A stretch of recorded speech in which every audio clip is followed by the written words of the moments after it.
এবার ময়দানে চীন, জোরজার মুল্লুক তার আর চলবে না। ট্রাম্পকে শি জিনপিং এর কঠোর হুঁশিয়ারি। মধ্যপ্রাচ্যের তপ্ত মরুভূমিতে আজ আক্ষরিক অর্থেই খসে পড়ল মার্কিন সাম্রাজ্যবাদের শেষ অহংকারের মুকুট। এতদিন ইরান একাই আমেরিকা ও ইসরায়েলের সামরিক দম্ভকে জুতোর তলায় পিষে দিচ্ছিল, আর এবার সেই জ্বলন্ত রণাঙ্গনে ট্রাম্প প্রশাসনের কফিনে শেষ পেরেক ঠুকতে সরাসরি ময়দানে অবতীর্ণ হলো বিশ্বের আরেক সুপার পাওয়ার চীন। ওয়াশিংটন ও তেহরানের যুদ্ধবিরতি আলোচনা ভেস্তে যাওয়া ঠিক এই মুহূর্তে চীনা প্রেসিডেন্ট শি জিনপিং এমন এক বজ্রকঠিন বার্তা দিয়েছেন যা শুনে আক্ষরিক অর্থেই হোয়াইট হাউসের রাতের ঘুম হারাম হয়ে গেছে। মঙ্গলবার আবুধাবির যুবরাজ শেখ খালেদ বিন মোহাম্মদ বিন জায়েদ আল নাহিয়ানের সঙ্গে এক হাই প্রোফাইল বৈঠকে বসেন চীনা প্রেসিডেন্ট শি জিনপিং।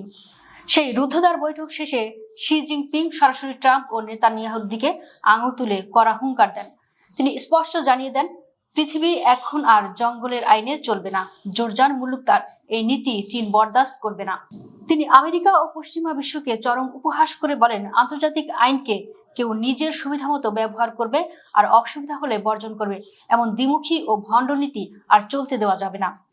বেজিং সাফ জানিয়ে দিয়েছে, ইরানে এই হামলা শুধু অনৈতিকই নয়, বরং সম্পূর্ণ বেআইনি। আমেরিকা যখন হুঙ্কার দিয়ে হরমুজ প্রণালীতে নৌ অবরোধ তৈরি করে ইরানের অর্থনীতিকে ভাতে মারার স্বপ্ন দেখছিল, ঠিক তখনই চীন তাদের সেই দম্ভক্তিকে ডাস্টবিনে ছুঁড়ে ফেলেছে। ব্রিটিশ সংবাদ মাধ্যম রয়টার্স এক চাঞ্চল্যকর খবরে ফাঁস করেছে, যুক্তরাষ্ট্রের কড়া নিষেধাজ্ঞা ও রাডারকে পুরোপুরি অমান্য করে রিচ স্টারি নামের একটি বিশাল চীনা ট্যাঙ্কার সফলভাবে ও বীরদর্পে হরমুজ প্রণালী পার হয়ে গেছে। শুধু তাই নয়, আমেরিকার রক্তচক্ষুকে পরোয়া না করে মুরলি কিষান নামের আরেকটি বিশাল জাহাজও এখন বুক চিতিয়ে ইরাকের দিকে এগোচ্ছে তেল নিতে। চীনের এই পদক্ষেপ প্রমাণ করে দিল, পারস্য উপসাগরে ওয়াশিংটনের একচ্ছ দাদাগিরি আজ চিরতরে শেষ। সাগরে নিজেদের অবরোধ ব্যর্থ হতে দেখে দিশেহারা ট্রাম্প প্রশাসন এখন নতুন এক ভুয়া প্রোপাগান্ডা শুরু করেছে। তারা দাবি করছে চীন নাকি ইরানকে সামরিক সহায়তা দিচ্ছে, আর এই খোঁড়া অজুহাতে বেজিং এর উপর নতুন করে শুল্ক আরোপের হুমকি দিচ্ছে ক্ষুব্ধ হোয়াইট হাউস। কিন্তু চীন এবার দমে যাওয়ার পাত্র নয়। চীনের পররাষ্ট্র মন্ত্রণালয় এক কড়া বিবৃতিতে ট্রাম্পের এই দাবিকে সম্পূর্ণ ভিত্তিহীন ও বানোয়াট আখ্যা দিয়ে পাল্টা চপেটাঘাত করেছে। বেজিং কড়া হুঁশিয়ারি দিয়ে বলেছে, যদি এই ভুয়া অজুহাতে যুক্তরাষ্ট্র শুল্ক বাড়ায়, তবে চীনও পাল্টা অর্থনৈতিক ও কৌশলগত ব্যবস্থা নিতে এক মুহূর্ত দ্বিধা করবে না।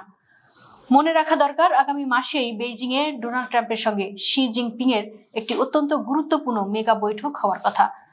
তার আগেই চীনের এই মারমুখী ও শক্ত অবস্থান বিশ্ব রাজনীতিতে এক নতুন মেরুকরণের ইঙ্গিত দিচ্ছে।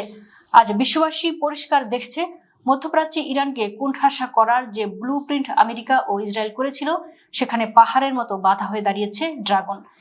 ইরানের সাথে চীনের এই গভীর অর্থনৈতিক ও কৌশলগত সম্পর্ক ট্রাম্প প্রশাসনের জন্য এক চরম দুঃসংবাদ। শি জিনপিং এর বার্তা আজ স্ফটিকের মতো পরিষ্কার, মধ্যপ্রাচ্যের শান্তি চাইলে আগে আমেরিকার আগ্রাসন বন্ধ করতে হবে। এখন দেখার বিষয়, আগামী বৈঠকে ট্রাম্প কি চীনের এই হুঙ্কার মেনে নিয়ে মাথা নত করেন, নাকি নিজের জেদ বজায় রেখে পুরো বিশ্ব অর্থনীতিকে খাদের কিনারে ঠেলে দেন।